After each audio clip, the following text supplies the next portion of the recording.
on a plane and like just blue. I mean, just like one of those places where you see air and earth meet, you know. And that's weird. I didn't even talk about my surroundings, so I want to know what your surroundings are after she's done. And so as we go down, it becomes more, because I'm going down my staircase, which I don't know. Yeah, I went down. Okay, okay, good, because I thought maybe I think he directed us to go down. Okay, so as I'm going down, it's getting more earthy, like where you can see where natural people have taken natural elements and formed these. So it was almost like you were going back into different periods in time. And so different from mine. And there were very, very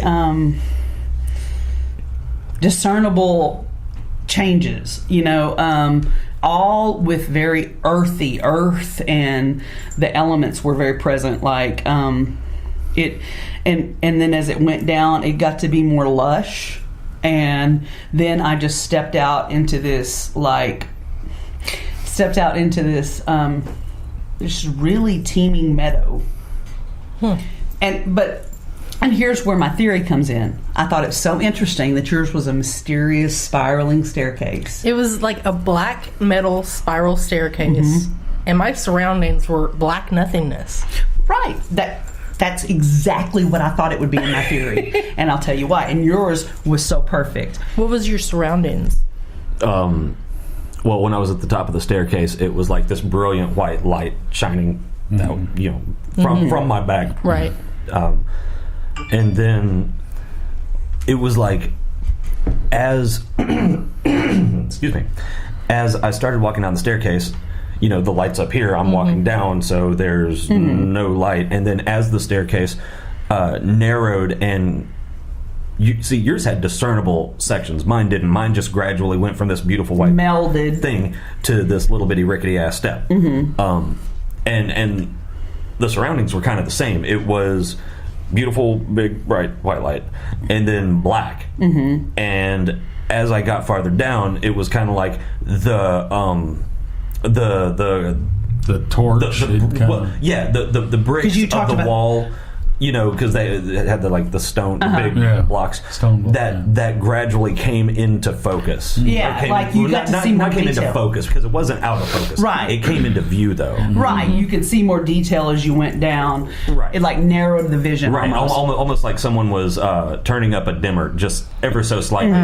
So dark. Well, that's because you're broken. No, it's not. I know why it was.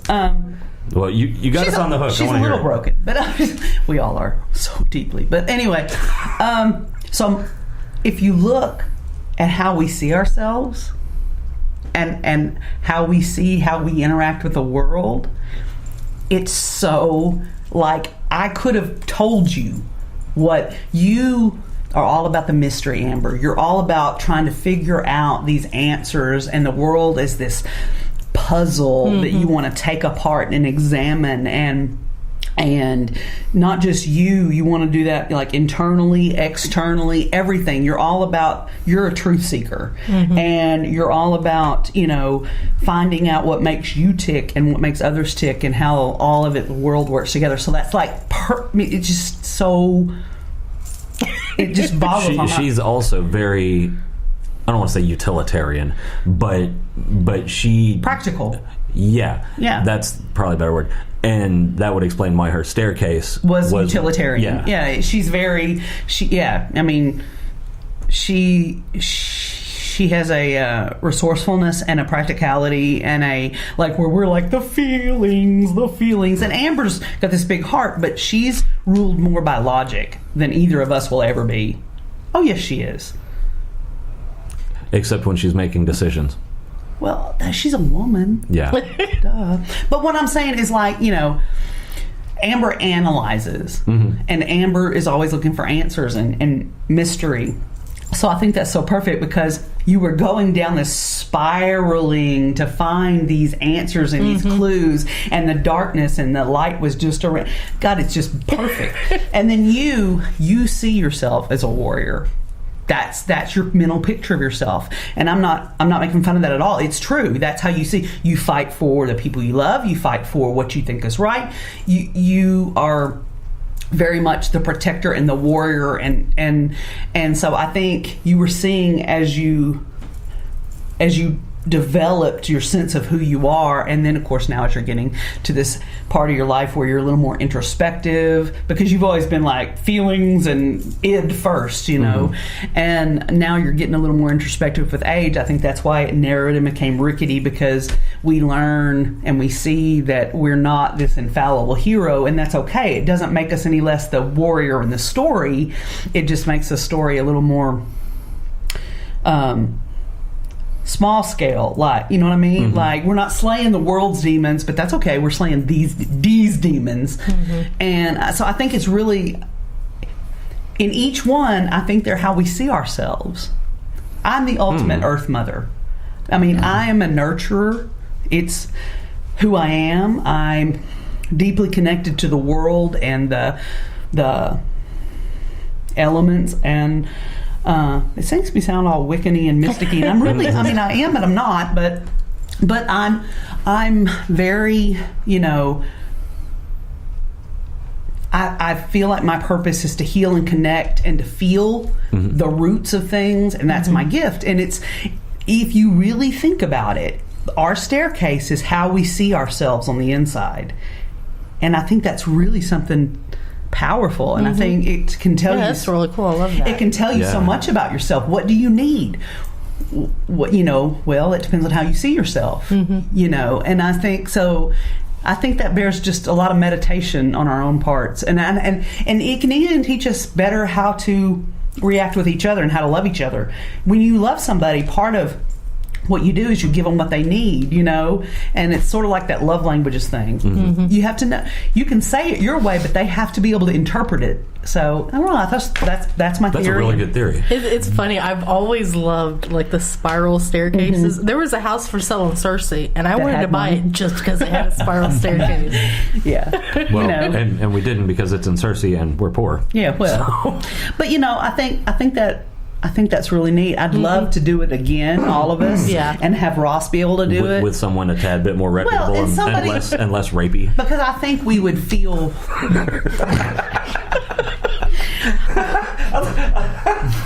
I thought he was about to spit something out of his nose. Yeah, Ross lost it. He just about lost it.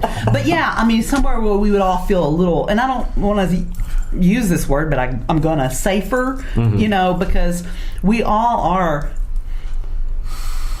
passionate feelers, but we keep a pretty tight control. We don't let people in those boxes with us very easy. And so I think for us to know somebody and know their quirks, we'd have been better off with a stranger that we could have had more distance from. A licensed stranger. Well, yeah, but even just... no, I think that's important but you to know delineate. I mean, I think we'd be quicker to let our guard down in front of somebody that we're not connected to and really get, because I think just... Or even if it was somebody that we were really close with. Didn't give off creepy vibes. Yeah. Sorry to say it gives off a rapey vibe. I mean...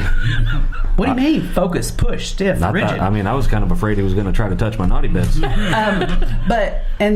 Because, I mean... Look what we got just from what that was. If we had really been felt safe enough to really let go into it, there's no telling what we'd have gotten. Okay, did anybody just hear something just then? Yeah, I did. I heard that too. I don't know what it was. It sounded like a... Maybe it was the cat. I think it was Cole. Yeah, I think it was cat. The last couple times, it's like sometimes I hear a voice in the earphones when we've been recording. Well, that's because... Maybe it's just the cat. That's because your soul is haunted. Well, I'm going with the cat. Mine was more fun. Yours is probably more right too. But yeah, I mean, and I think that all deeply ties into the past life, how we see ourselves, because like we said in the beginning, past lives are all about learning, you know, and delving down into the soul and what makes us who we are and what we want to grow into, because that's what our next life does for us. And so it's just something I think about a lot. I'd love to explore it more. And what do you think, babe? I mean... Yeah, you've been awfully quiet. He didn't get to do one of the things. Yeah, and that's right. And I think, I'd definitely be interested in doing it. My problem was, I totally I'll tell you what. Tonight, when you go to bed, think of him as you're going to sleep. No, He does astral.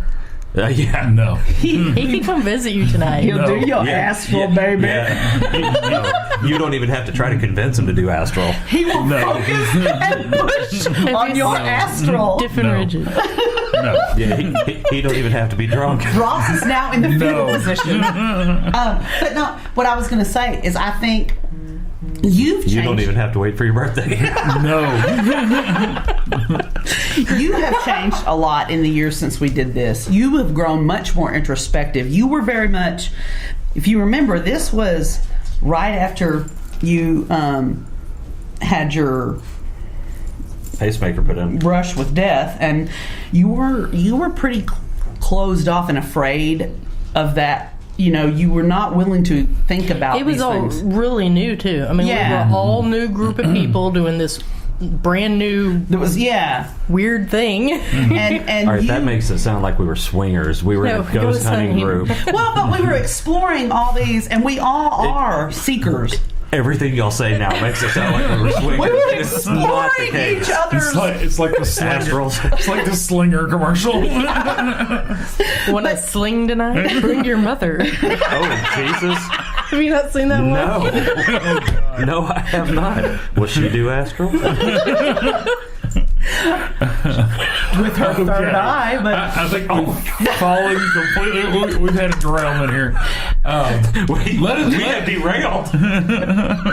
Oh, God. well, that's okay. Let us I ate a know. seed once, and my third eye was open for 5 days. She actually said that, didn't she? Yes. Oh, she did. sweet Jesus. Let us know what you think about reincarnation. Share some of your stories with us on Love Facebook. to hear your stories. Yep. Yes, we would very much love to hear your thoughts and the stories, and expect to hear more about this, because this is one of the things that I'm endlessly fascinated with, and I, as I find things, I'll bring them back to the table if you guys are interested. Yep. That was totally Ross's way of saying we need to wrap this up. I know, but let me finish.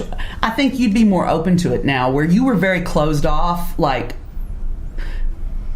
mentally at that point. You'd had so much happen, and it was after the tornado. There'd just been so much trauma for us, and I think now you're in a place where you'd really be willing.